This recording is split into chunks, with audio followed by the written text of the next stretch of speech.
3 বছৰমান হ'ল বনাই আছে। কিমানকে বনায় বছৰত? বছৰত 30,000 40,000 মান বনোৱা হয়।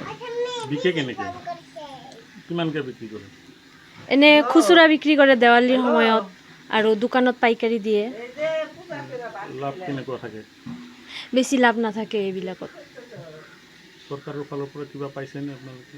নাই পোৱা, চৰকাৰৰ পৰা কোনো সুবিধাই পোৱা নাই আমি। চেষ্টা কৰিছিল নেকি আপোনালোকে?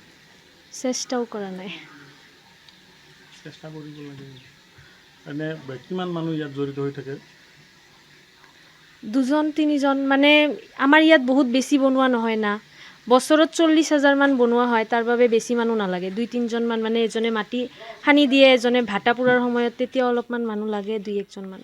চাকিগুলো ক'ত ক'ত যায়? বিজনীতে না বাহিৰতো যায়? নহয়, বিজনীতে যায়। বিজনীৰে কেইটামান দোকানত দিয়ে আৰু। গোটেইখিনি বিক্ৰী হয় যিখিনি বনায়?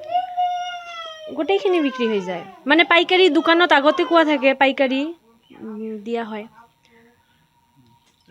তথাপি লাভ কিমান থাকে? বেছি লাভ নাথাকে। হাজিৰা উঠে? ইমান দিন কষ্টৰ পিছত মানে বেছিও লাভ নাথাকে। তাতে আৰু খৰচো আছে, মাটিটো কিনি আনিব লাগে, তাৰপিছত সানিব লাগে, কষ্টও বহুত পৰিমাণে থাকে ইয়াত। এনেই এটা চাকি বনাওঁতে আপোনালোকৰ খৰচ কিমান পৰে? এইটো মই তেনেদৰে ক'ব নোৱাৰিম, মানে ট্ৰেক্টৰ হিচাপে মাটিটো আহে, পিছত এইটো সানিব লাগে, তাৰপিছতে মানে বহুত বেছি মাটি সানি তাৰপিছতে চাকিটো বনোৱা হয়। আৰু বিক্ৰী কৰিলে কিমানকৈ পায়? এটা চাকিত যদি পাইকাৰী বিক্ৰী কৰা হয় তেনেহ'লে 1000 চাকিত 550, আৰু যদি খুচুৰা বিক্ৰী কৰা হয় এটা চাকিত 1 টকা কৰি দিয়ে, আৰু 10 টকাৰ নিলে মানে 2টা বেছিটো দিবই লাগে, 3টামান বেছিয়ে লৈ যায় মানুহে।